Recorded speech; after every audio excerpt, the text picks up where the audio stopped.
प्रिय मित्रों, एक पाठक ने तो मुझे 3-4 टॉपिक का एक साथ सजेशन दिया है और मुझे वो पसंद भी आया। तो मैंने सोचा क्यों ना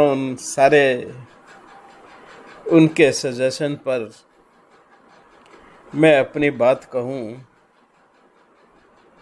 और आप नवयुग के प्रतीक, नव जीवन के प्रतीक, नव सभ्यता के प्रतीक बच्चों से आप लोगों के विचार इस विषय पे पूछूं। हो सकता है मेरे विचार कुछ अर्वाचीन हों। मैं खुद भी तो अर्वाचीन ही हूँ। 78 के उम्र में अब मुझे अपने आप को अर्वाचीन कहने में कोई दोष तो नहीं होना चाहिए। खैर, मैं अपने जीवन के एक्सपीरियंस पे आपसे बात करूंगा। पहला प्रश्न जो उन्होंने रखा है वह रखा है equality of man and women. यह प्रश्न मैं बहुत समय से सोचता आया कि जब जिस युग में मैं पैदा हुआ तब मैन और वुमेन मोर देन इक्वल थे, लेकिन उनके काम काज अलग अलग थे। समाज में उनकी ड्यूटीज अलग अलग थीं, उनके कर्तव्य अलग अलग थे, उनके फंक्शन अलग अलग थे। एक परिवार की धुरी थी औरत, जिसके चारों तरफ पूरा परिवार घूमता था, और दूसरी तरफ एक व्यक्ति था, आदमी था, जो दिन भर बाहर भटकता था और काम करता था, शरीर तोड़ता था, खेती करता था, फल फ्रूट लगाता था, और वो सब किसके लिए? अपने परिवार के लिए, जिसकी धुरी थी औरत। आदमी कभी परिवार की धुरी नहीं रहा, वो संरक्षक रहा। वह शक्तिशाली था इसलिए संरक्षक था।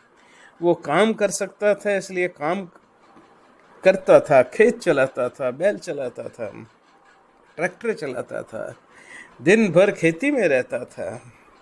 उसका रोल बिल्कुल परिवार में एक अलग था, परिवार के पालन पोषण करने वाले व्यक्ति के रूप में। और माँ का या मदर का या वाइफ का रोल था परिवार का संरक्षण, पालन पोषण। वह पालन पोषण में बच्चों के एजुकेशन के लिए अपने हिसाब से, उस समय में जैसा भी एजुकेशन का हिसाब था, और उनकी केयर, ममता, प्यार, समाज के संबंध, सामाजिक सारी परंपराओं को निभाना, धार्मिक परंपराओं को निभाना, उनका सही समय पर व्यवस्था करना, यह उसका रोल था। वह धुरी ही थी।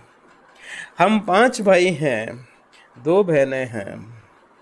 मेरी मदर 60 साल की उम्र में ही उनकी ब्रेन ट्यूमर से डेथ हो गई। जब हम लोग भाई बड़े हो गए तो भाइयों में अंतर होना स्वभाव होता है।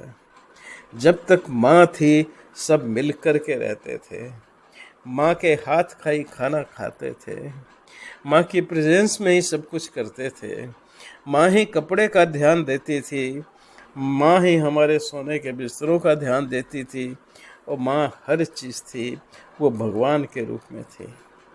जब सब में डिफरेंसेस हुए बिजनेस को लेकर के, हमारी माँ को मरने तक इस बात का पता नहीं चला कि मेरे 5 बेटों में किसी तरह का कोई मनमुटाव है।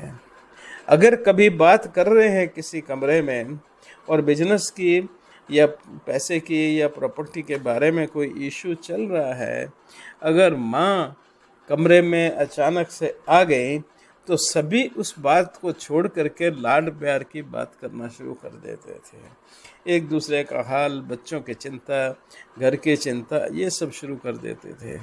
उनको कभी पता ही नहीं चला कि इनका कभी आपस में किसी चीज़ पे, किसी विचार विमर्श पे कभी कोई अंतर है। माँ को पता नहीं चले इस बात का पूरा परिवार ध्यान रखता था, क्योंकि माँ को कोई कष्ट नहीं देना चाहता था। सबको मालूम था कि अगर माँ को पता चला तो माँ बहुत दुखी होंगी, इसलिए उनके जीते जी तक किसी ने कभी इस बात को जबान पे भी नहीं लाए कि हम में कोई अंतर है, या पैसे के फ़ायदे के डिस्ट्रीब्यूशन में कोई अंतर है, ज़मीन के अलॉटमेंट में कोई अंतर है।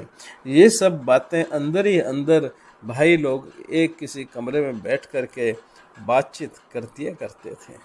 हालांकि उन्होंने इस चीज़ का थोड़ा बहुत इंगित फादर को दे दिया था, और पिताजी उससे थोड़े चिंतित भी रहते थे, लेकिन उन्होंने भी कभी उसमें इंटरफियर नहीं किया। कभी उन्होंने ये नहीं कहा तुम ऐसा करो।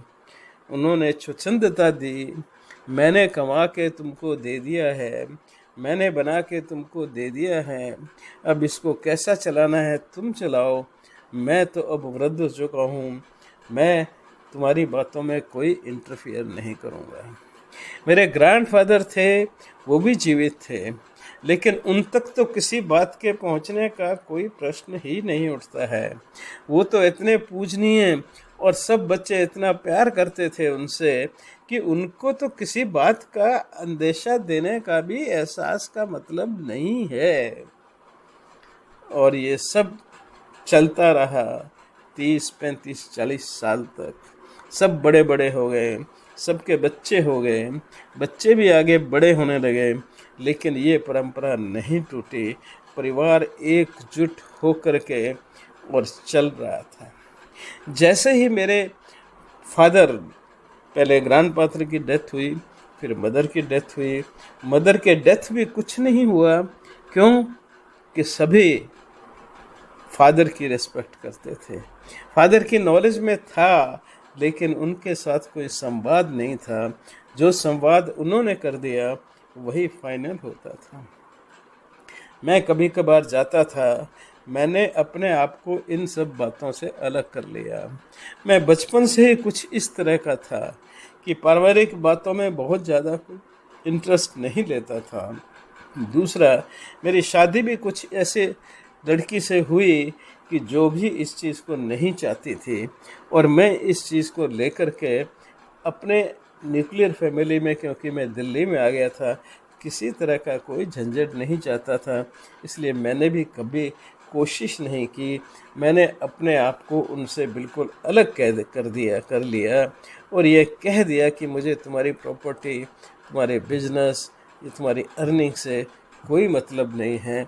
मुझे मेरा भगवान तनख्वाह दे रहा है और मैं उस पर सर्वाइव कर रहा हूँ, और जीवन भर मैंने इसको निभाया भी। हाँ, जहाँ मेरा रोल होगा परिवार में पैसा देने का, जितना मेरा सामर्थ्य होगा मैं देता रहूँगा। पिताजी की डेथ के बाद में पिताजी किसी कारणों से शायद हो सकता है मुझसे नाराज़ हो गए हों, या शायद उन्होंने समझ लिया हो कि इसको इनके किसी भी बिजनेस की आवश्यकता नहीं है।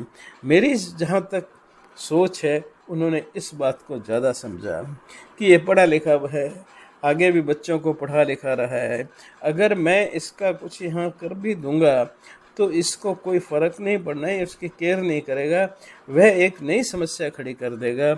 इसलिए जब उन्होंने डिस्ट्रीब्यूशन किया तो मेरे को कुछ भी नहीं दिया, एक पैसा भी नहीं दिया, लेकिन मैं बहुत खुश था कि मैं उस झंझट से बाहर हूँ।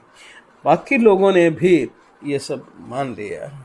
समय रहते जब हमारे यहाँ एक रिवाज होता है चौरी का, डेथ के 4 साल बाद सारा परिवार एक साथ इकट्ठा होता है। मेरे फादर की भी जब चौरी हुई तो सारा परिवार एक साथ इकट्ठा हुआ। उसमें गुरदासपुर से परे और पठानकोट के बीच में कुछ ज़मीन हमें दी गई थी गवर्नमेंट के द्वारा। उस ज़मीन में से सारी ज़मीन वापस ले ली गई थी गवर्नमेंट ने कैंटोनमेंट एरिया बनाने के लिए, लेकिन 1.5-2 एकड़ वहाँ किनारे पे वापस बच गई थी। वह हमारी मौसी की बेटी जो हैं, वो भी जो उसी इलाके से आई थी जहाँ से हम लोग आए हुए थे, वही उसको देखभाल करती थी। उन्होंने वहाँ पे चवरी में कहा कि ये ज़मीन का आप क्या करेंगे। सभी भाइयों ने निर्णय लिया कि ये ज़मीन सिस्टर को दे दी जाए। मौसी की बेटी सिस्टर हैं। हम लोग में से कोई भी जाके उसकी खेती नहीं कर सकता, कोई उसको नहीं संभाल सकता, तो क्यों ना इनको दे दी जाए। अगर इनकी इच्छा होगी तो ये कुछ पैसा दे देंगे, और नहीं देंगे तो कोई बात नहीं, हमारी बहन तो है और हमारी बहुत सेवा की है।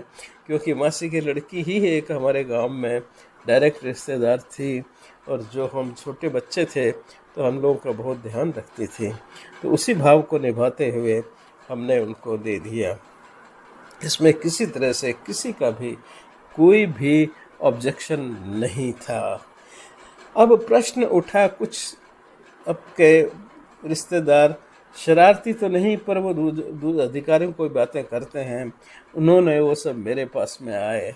देखो, इतना बड़ा साम्राज्य था, आपके पिता ने इतने सालों मेहनत करके खड़ी की और आपको कुछ नहीं दिया, आप बोलते क्यों नहीं। मैंने कहा, आप क्या समझते हैं मैं बेवकूफ़ हूँ? मैं अपने पिता के जो उन्होंने निर्णय लिया, उन्होंने सब सोच समझ किसका निर्णय लिया होगा। उन्होंने ज़रूर सोचा होगा कि ये मेरा बड़ा बेटा तो नौकरी में है, रिटायर हो जाएगा तो पेंशन मिलेगी। तब तक मैं एक प्लॉट ले चुका था, और जिसका मैंने अपने पिताजी को, क्योंकि पिता से बिना पूछे तो कोई काम करने का प्रश्न ही नहीं उठता था, तो उनको बता दिया था। उन्होंने कहा उसके पास घर बनाने के लिए भी जगह है। जब वो अपने आप में इंडिपेंडेंट है तो उनको इस झगड़े में मैं नहीं डालना चाहता। मैंने कहा, ये मेरे पिता का निर्णय मुझे सर आंखों पे स्वीकार है। मैं किसी बात की उनको चैलेंज नहीं कर सकता। मेरे चैलेंज करने का मतलब ये है, कुछ थोड़े से पैसे अगर मिल भी जाएंगे तो मैं ये सिद्ध करने की कोशिश करूँगा कि मेरे फादर जो हैं, मेरे पिता जो हैं, वो ठीक नहीं थे, वो गलत थे, जो मैं किसी भी कीमत पर नहीं करूँगा। यह भावना मैंने आपको बताई है सिर्फ इसलिए कि मान्यताओं की, प्यार की, ममता की, सभ्यता की, संस्कृति की, रीति रिवाज, धर्म, सब हमारे जीवन में कितने अच्छे रूप से समरस था, और उस समरसता के कारण एक परिवार ही नहीं, एक पूरा गांव, एक पूरा शहर, एक पूरा राष्ट्र, एक पूरी संस्कृति ये पिरोई हुई थी। मैं आपसे यह पूछना चाहूँगा, इस धारावाहिक को शुरू करने से पहले, या इस सेशन को शुरू करने से पहले, कि आप मेरी बात से सहमत हैं कि नहीं। धन्यवाद।